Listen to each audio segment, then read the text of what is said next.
இப்போ 2 இக்கட்டான நிலைமை விஜய்க்கு. ஒன்று ஜனநாயகன், 2வது சிபிஐ விசாரணை வளையும். விஜயை பொறுத்தவரை அவர் திரைப்பட நடிகராக இருந்தால் தணிக்கைத்துறை ஒரு மிகப்பெரிய நெருக்கடியை கொடுத்துருக்கு. மத்திய அரசுக்கு எதிராக, சனாதனத்துக்கு எதிராக சில கருத்துக்கள் அதில் பதிவு செய்யப்பட்டிருக்கு. தொடர்ந்து ரத்தம் சிந்துவது. இங்கே காலா படத்தில் 24 மர்டர் பண்ணுறாரு. சென்சாருக்கு அவ்வளோ காலையில் கொடுத்து மத்தியானம் வாங்கிட்டாங்க. நேஷனல் ஆரோக்கியா எக்ஸ்போ நாயுஷ் கான்க்ளேவ் ஜனவரி 9லேருந்து 12 வரைக்கும் Chennai Heartfulness institute, Babuji memorial ashram, மணப்பாக்கத்தில். காங்கிரஸோடு கூட்டணி வைப்பதற்கு முயற்சி செய்கிறார். பாஜகவை உதறிவிட்டு, அதிமுகவை உதறிவிட்டு, சனாதன கட்சி. இப்போ இதெல்லாம் தான் ஜனநாயகம் மறுக்கப்படும். பாஜக உடைய பிடியிலிருந்து தப்ப முடியுமான்னு யோசிக்கிறார். தப்புவதாக இருந்தால் நீங்கள் இந்த கூட்டணிக்குள் உடன்பட்டே ஆகும். உறுதியாக மறுத்தால் பாமக, ஜி.கே. மணி, அருள், காந்திமதி 3 பேருக்கும் திமுக சின்னத்தில் நிற்பதற்கு முடிவாச்சு. திருமாவளவன் எதிர்ப்பு இருக்குன்னு திமுக யோசித்தது. இப்போ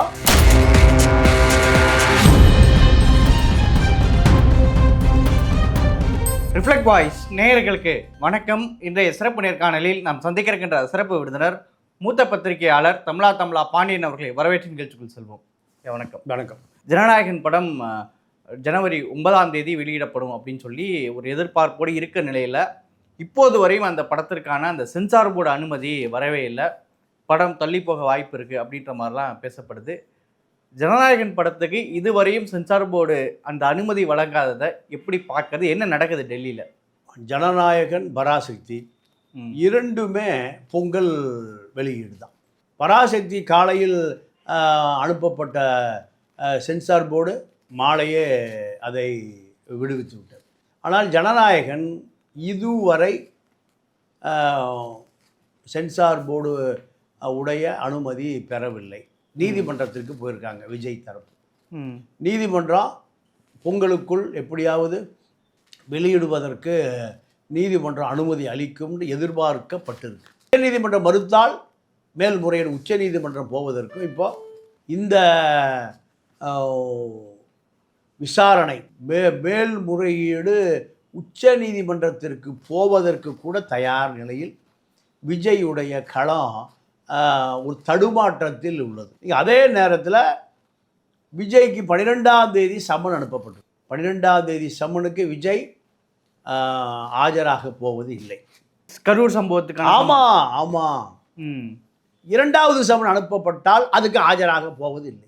3வது சம்மனுக்காக முடிந்தவரை 1 மாத காலம் நீட்டிப்பு, அதாவது தவணை வாங்குவதற்கு முயற்சி செய்யப்படுகிறது. அதற்குள் ஜனநாயகன் திரைக்கு வந்துவிடும். திரைக்கு வந்து விடுவதற்கு முன்பு சிபிஐ விசாரணையில் ஏதாவது விஜய் மீது குற்றம் சாட்டப்பட்டால் அது ஜனநாயகனை பாதிக்கும். ஜனநாயகனை முதல் ரிலீஸ் பண்ணணும். இப்போ 2 இக்கட்டான நிலைமை விஜய்க்கு. ஒன்று ஜனநாயகன், 2வது சிபிஐ விசாரணை வளையம். சிபிஐயுடைய அத்தனை விசாரணை வளையங்களும் விஜய் மீது கொண்டு வந்து நிறுத்தப்பட்டிருக்கு. இல்லை, முதல்ல ஜனநாயகன் பற்றி பேசலான்னு நினைக்கிறேன். இப்போ இதுவரையும் சென்சார் போர்டு வழங்கப்படாததுக்கு மத்திய அரசு ஏதோ ஒரு வகையில் ஜனநாயகன் படத்துக்கு நெருக்கடிகளை தருதா? நீங்கள் இந்தியாவில் எல்லா நடவடிக்கைகளுக்கு பின்னால் ஒரு அரசியல் இல்லாமல் இந்தியாவில் எதுவுமே நகராது. விஜயை பொறுத்தவரை அவர் திரைப்பட நடிகராக இருந்தால் நீங்கள் அவருக்கு இந்த தணிக்கைத்துறை ஒரு மிகப்பெரிய நெருக்கடியை கொடுத்துருக்கார். இப்போ ஒரு முதலமைச்சர் வேட்பாளர், தமிழ்நாட்டினுடைய அரசியல் சக்தியை தீர்மானிக்கக்கூடிய ஒரு நபராக மாறிய பிறகு அவருக்கு பின்னால் அரசியல் சாயம் பூசப்பட்டிருக்கு. அரசியலுக்குள் அவர் ஒளிந்திருக்கிறார். இது பாஜகவுக்கு பெரிய நெருடலை ஏற்படுத்தியிருக்கு. எப்பாடுபட்டாவது திமுகவை வரவிடாமல் பார்த்து கொள்வேன். இல்லை, படத்தில் மத்திய அரசுக்கு எதிரான வசனங்களோ மத்திய அரசுக்கு எதிரான கருத்துக்களோ இருக்குதா? இல்லை இருக்குது. மத்திய அரசுக்கு எதிராக சனாதனத்துக்கு எதிராக சில கருத்துக்கள் அதில்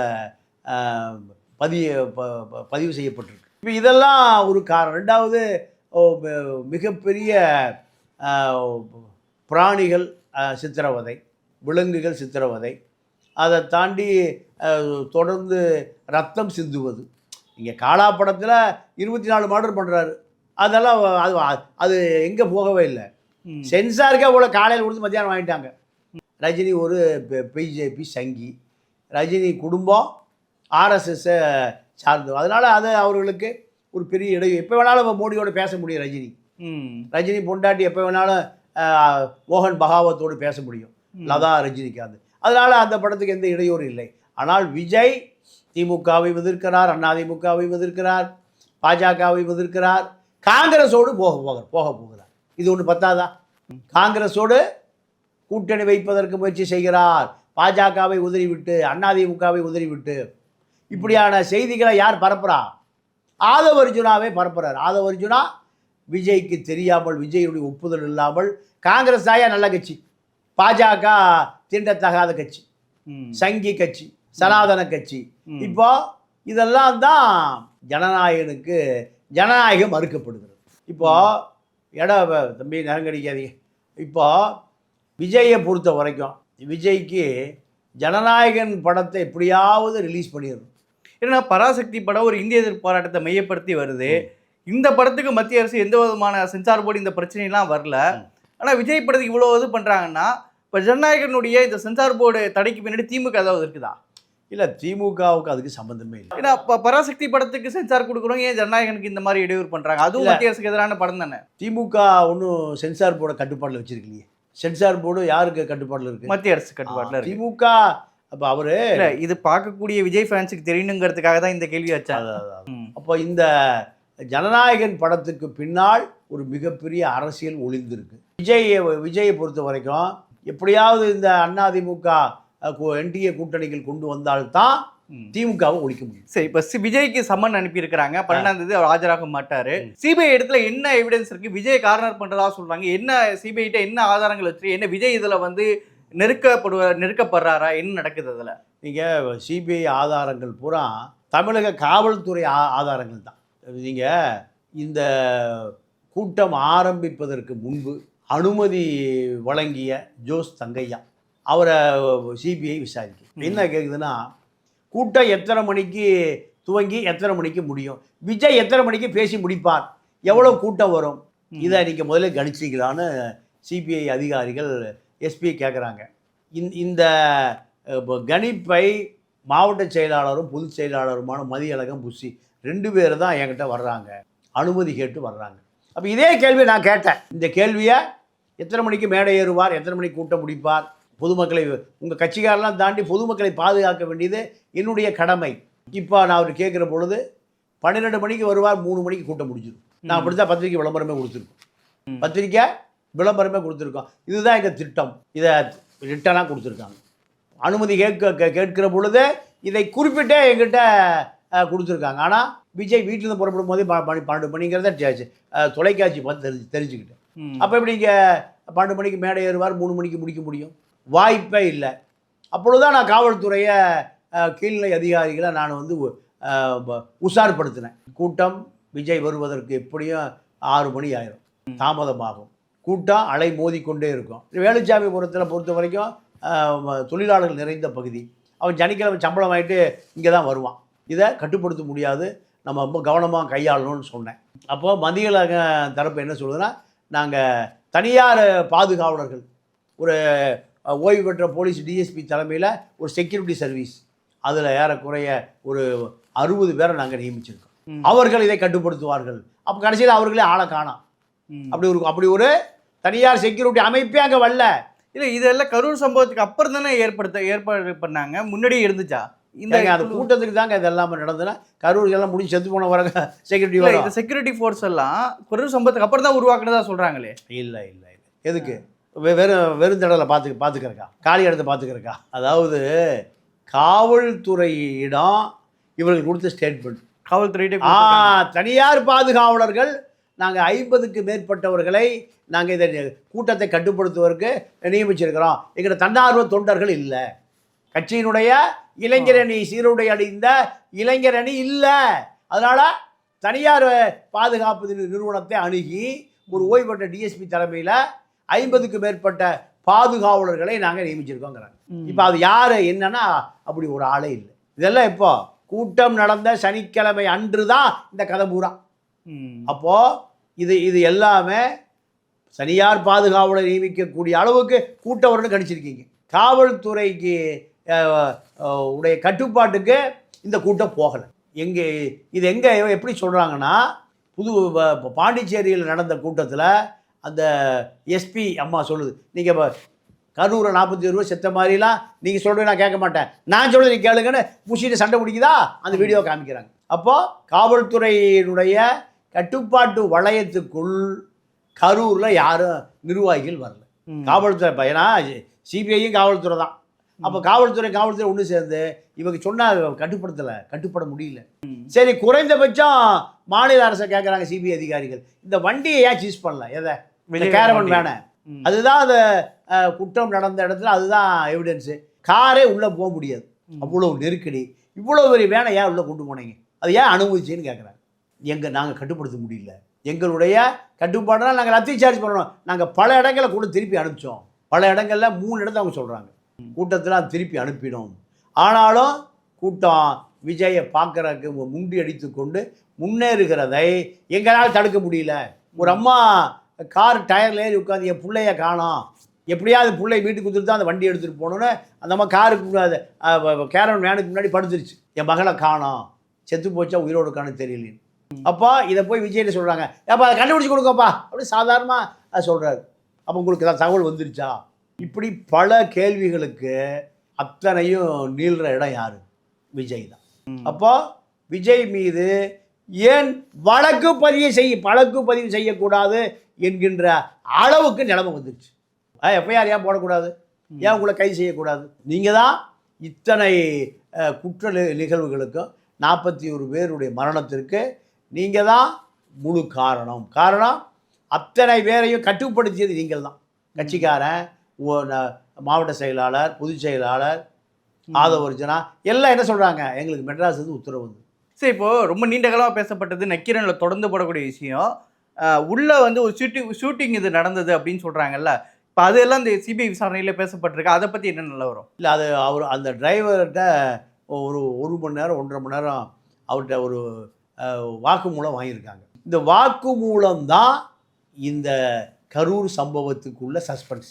இந்த உண்மையாகவே படப்பிடிப்பு குழு அந்த ட்ரோனை பறக்க விட்டு படப்பிடிப்பு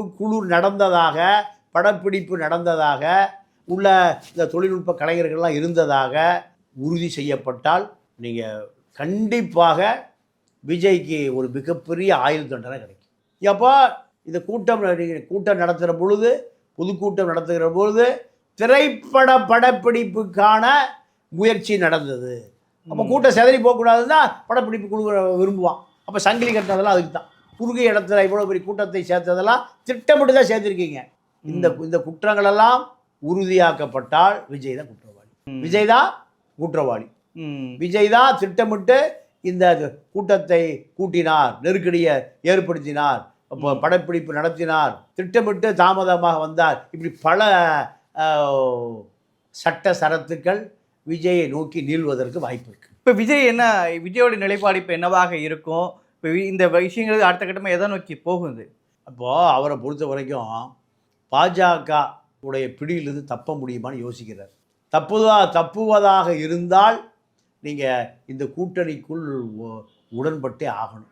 இப்போ அந்த ஒரு வாரம் 10 நாள் அவருக்கு இருக்கக்கூடிய ஒரு பெரிய கிரேஸ் பீரியடு, மறைமுகமாகவோ ரகசியமாகவோ அமித்ஷாவுடைய நட்பு வளையத்துக்குள் போய் நான் கூட்டணி வைக்கிறேன், கொஞ்சம் எனக்கு அவகாசங்கள் கொடு, பிப்ரவரி மாதம், இப்படியான சில சமிக்கைகளை அமித்ஷா கொடுத்தா இந்த வழக்கு அப்படியே கொஞ்சம் தள்ளி போவதற்கு வாய்ப்பு இருக்குது. நீங்கள்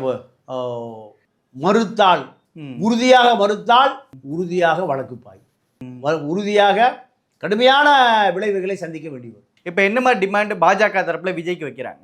நீங்கள் 40 சீட்டு தர்றோம், திமுகவை எதிர்ப்பதான் உங்களுக்கு அஜெண்டா, எனக்கு அஜெண்டா, அதிமுக அஜெண்டா. 3 பேர் சேர்ந்து எதிர்த்தா என்ன? முதலமைச்சர் எடுத்தோடனே நீங்கள் முதலமைச்சர் ஆக முடியாது. முதலமைச்சர் ஆவதற்கு வாய்ப்பே இல்லை. நீங்கள் குறைஞ்சது 120 சீட்டாவது ஜெயிக்கணும். அப்போ உங்களுக்கு 35% ஓட்டு வரணும், 30% ஓட்டு வரணும். இப்போ 70 தான் ஓட்டு பதிவாகுது. 70ல் 35னா அப்போ அதிமுக திமுக 2 15 வாக்கு உங்களால் எடுக்க முடியுமா? திமுக அதிமுகவில் ஒரு 25 வாக்கு நிரந்தர வாக்கு. இதுலேருந்து 10 நீங்கள் எடுக்க முடியுமா? 10 20 நடுநிலை வாக்காளர்கள் ஒரு 30% எடுக்க முடியுமா? நீங்கள் 6.5 கோடி மக்கள்கிட்ட ரீச் ஆகிட்டீங்களா? இப்படியெல்லாம் விஜய்கிட்ட பாஜகவுடைய தூதர்கள் பேசுகிறாங்க, ஆதவ அர்ஜுனா மூலம் பேசுகிறாங்க. ஆனால் யதார்த்த நிலைக்கே விஜய் வரல. விஜய் பொறுத்த வரைக்கும் தமிழ்நாட்டுடைய கள நிலவரம் என்ன, அரசியல் எப்படி இருக்குது, திமுகவுடைய வலு என்ன, அதிமுக வலு என்ன, உதிரி கட்சிகளுடைய வலு என்ன, இதெல்லாம் நமக்கு வாக்காக மாறுமா? நமக்கு வரக்கூடிய வாக்கு 30% வந்தால் தான் முதலமைச்சர் நாற்காலிக்கு போக முடியும். மொத்த ஓட்டு பதிவாவதே 70 30 வந்துச்சுன்னா அத்தனை கட்சியுமா 40 விழுகுமா? அவ்வளோ பெரிய மாற்றம் நடந்துருச்சா? இப்படி பல விஷயங்கள் விஜயுடைய கவனத்துக்கு தெரியல. சொல்லுவதற்கும் ஆள் இல்லை. முதலமைச்சரை தவிர இது பேச வேண்டாங்கிறாராம். யாருக்கிட்ட? ஆலோசகர்களான ஆதவ அர்ஜுனா, அருண்ராஜ், அந்த ஐஆர்எஸ் அதிகாரி, இப்படி நிர்மல்குமார், ஜான் ஆரோக்கியசாமி, முதலமைச்சருக்கு குறைவாக எதுவும் பேசாதீங்க. முதலமைச்சர் ஆகணும்னா 30% ஓட்டு வாங்கணும். அது வாய்ப்பானா வாங்கிடலாம். இப்போ நீங்கள் இந்த இது போன்ற கற்பனை நபர்களெல்லாம் நீங்கள் உடனடியாக அமித்ஷா மார்ட்டினை டெல்லிக்கு வர சொல்லியிருக்காரு. உன் மகன் பாண்டிச்சேரியை கெடுக்கிறான், மருமகன் தமிழ்நாட்டை கெடுக்கிறான், 2 பேரும் வாழை சூட்டிட்டு இருக்கலைன்னா 2 பேரும் கைது செய்யப்படுவார்கள். அமித்ஷா யார்கிட்ட மாட்டியிருக்காரு? மார்ட்டின்ட்ட. மார்ட்டின் சொல்கிறேன், என் பையனும் கேட்க மாட்டேங்கிறான், மருமனும் கேட்க மாட்டேங்கிறான், எனக்கு கொஞ்சம் அவகாசம் கொடுக்குன்னு வந்திருக்காரு. அப்போது எல்லா அரசியலுமே தமிழ்நாட்டை சுற்றி தான் நடக்குது. இதில் விஜய்யுடைய பதிலால் வரவால் அரசியல் எப்படி மாற்றம் வரப்போகுதுங்கிறது ஒரு பெரிய கருத்து கணிப்பு. எடப்பாடியை அமித்ஷா லெஃப்ட் அண்ட் ரைட் விரட்டுறாரு. நீங்கள் திமுகவோடு கள்ளக்கூட்டு வைத்துக்கொண்டு திமுக மீது இத்தனை ஆண்டு கால எந்த எதிர்ப்பு முயற்சி செய்யலை, எதிர்க்கட்சி அரசியலை செய்யலை. எதிர்க்கட்சி அரசியலை பாஜக செய்து கொண்டு இருக்கிறது. நீங்கள் உங்களை காப்பாற்றிக் கொள்வதற்கு 10,000 கோடி ரூபா பணம் கொடுத்து ஜெயலலிதா மீது வழக்கு தொடுத்த திமுக இப்போ உங்கள் மீது எந்த வழக்கம் தொடுக்கல. அப்போ நீங்கள் உங்களை தற்காத்துக் கொள்வதற்கு நான் பயன்படணுமா? உங்களை முதலமைச்சர் ஆக்குவது ஏன் வேலையா? அமித்ஷா வேலையா? எடப்பாடி முதலமைச்சர் ஆகணும். திமுகவை எதிர்ப்பது, அழிப்பது, ஒழிப்பதா ஏன் வேலை? அதற்காக உங்களை நான் முதலமைச்சர் ஆக்கணுமா? நீ எதிர்க்கட்சி வேலை செய்யவே இல்லையே. இப்படியெல்லாம் பேசிய பிறகுதான் எடப்பாடி உடனே எங்கே போகிறாரு? ஆளுநர்கிட்ட புகார் பட்டியல், ஊழல் புகார் பட்டியல் எடுத்துகிட்டு போகிறார். அப்போ இதெல்லாமே தமிழ்நாட்டு அரசியல் திமுக, அதிமுக, விஜய், இப்படி அத்தனை கட்சிகளுக்குமான அரசியலை அமித்ஷா செய்து கொண்டு இருக்கிறார். இதுதான் அமித்ஷா கோபம். புதுக்கோட்டைக்கு வந்த அமித்ஷா திருச்சி விமான நிலையத்தில் வேலுமணியை லெஃப்ட் அண்ட் ரைட் வெளுன்னு வெளுத்துருக்கார். உங்களுக்கெல்லாம் முதலமைச்சர் நாற்காலி மிக எளிதாக கிடைக்குமா? நான் வாங்கி தருவேன்னு இருக்கீங்களா? விஜய் உள்ளே கொண்டு வந்து உங்களுக்கு பற்றாக்குறை 10% வாக்குக்காக நான் இரவு பகலாக வேலை செய்கிறேன். நீங்கள் திமுகவோடு கள்ளக்கூட்டு இருக்கீங்க. நேருவை நீங்கள் காப்பாற்றுறீங்க, நேரு உங்களை காப்பாற்றுறாரு. வேலுமணிக்கிட்ட அமித்ஷா கடும் கோபம் குப்பளிக்க கத்தி பேசி நீங்கள் விரட்டி விட்டுருக்காரு. இது ஏற்கனவே இன்னைக்கு வந்து பாமக கூட்டணி, அன்புமணி தலைமையிலான பாமக கூட்டணி அதிமுக உறுதியாக இருக்குது. இன்றைக்கு எடப்பாடி பழனிசாமி டெல்லி செல்ல இருக்கிறாரு, அமித்ஷாவை சந்திக்க இருக்கிறாரு. உங்களுக்கு முன் கூட்டணிகளை உறுதிப்படுத்தணும் அப்படிங்கிற நோக்கத்தில் இருக்கு. இன்றைக்கு பாமக கூட்டணி, அதை தொடர்ந்து எடப்பாடியோட டெல்லி பயணம், புதிய கட்சிகளை கொண்டு வருவதற்கான நோக்கமா என்ன? இன்னைக்கு எடப்பாடியோட டெல்லி பயணத்துக்கு என்ன காரணம்? அமித்ஷா கோபம் தான், வேற என்ன? அமித்ஷா பொறுத்த வரைக்கும் தமிழ்நாட்டில் திமுக எப்பாடுபட்டாவது ஒழிக்கணும். அதற்கான எந்த முயற்சியும் அமித்ஷாவை தவிர யாரும் செய்யலை. அமித்ஷாவை தவிர யாரும் செய்யலை. இப்போ பாமக ஜிகே மணி, அருள், காந்திமதி 3 பேருக்கும் திமுக சின்னத்தில் நிற்பதற்கு முடிவாக இருக்குது. பாஜக பாமக இல்லாத கூட்டணி தான் திருமா இருப்பார்னு வெளிப்படையாக சொன்னார். ஆனால் இப்போ திருமா சமரசம் செய்து வைக்கப்பட்டிருக்கிறார். ராமதாஸுடைய பார்வை திமுக பக்கம் வந்திருக்கு. ஜிகே மணி எங்களுக்கு ஒரு 3 சீட் கொடுங்க, அம்மா சின்னம்மா கோட்டா, சுசீலா கோட்டா ஒன்று சேர்த்து 4 கேட்குறாங்க. 4 சட்டமன்ற உறுப்பினர்களுக்கு உதயசூரிய சின்னத்தை அப்போ அதை ராமதாஸ் ஒத்துக்கொண்டார், ஸ்டாலினும் ஒத்துக்கொண்டார். இப்போ திருமாவளவனும் அதை ஏற்றுக்கொண்டார். திருமாவளவன் எதிர்ப்பு இருக்குன்னு திமுக யோசித்தது. இப்போ உதயசூரியன் சின்னத்தில் நிற்பது எனக்கு ஒன்றும் இல்லை. மாங்காய் சின்னத்தில் மாங்காயோடு தான் கூட்டணி வைப்பதை என் தொண்டர்கள் விரும்பலை. பாஜக கூட்டணி 2வது மிகப்பெரிய முரண்பாடு இருக்குது. திமுக கூட்டணி எங்களுக்கு ஒன்றும் பிரச்சனை இல்லைன்னு இப்போ திருமாவும் இதை ஒத்துக்கொண்டார். ஆக திமுக கூட்டணியில் ராமதாஸ் இருப்பார். கடைசி நேரத்தில் அமித்ஷாவுடைய உருட்டல் மிரட்டலுக்கு பயந்து பின்வாங்கினாலும் ஆச்சரியப்படுவதற்கில்லை. ஜி.கே. மணியும் அருளும் திமுகவில் இணைந்து கொள்ளுகிற ஒரு அரசியல் நடந்தாலும் ஆச்சரியப்படுறதில்லை. சரிங்க, நிகழ்ச்சியில் பங்கிட்டு உங்களுடைய கருத்துக்கு நேரத்துக்கு மிக்க நன்றி. நன்றி, வணக்கம்.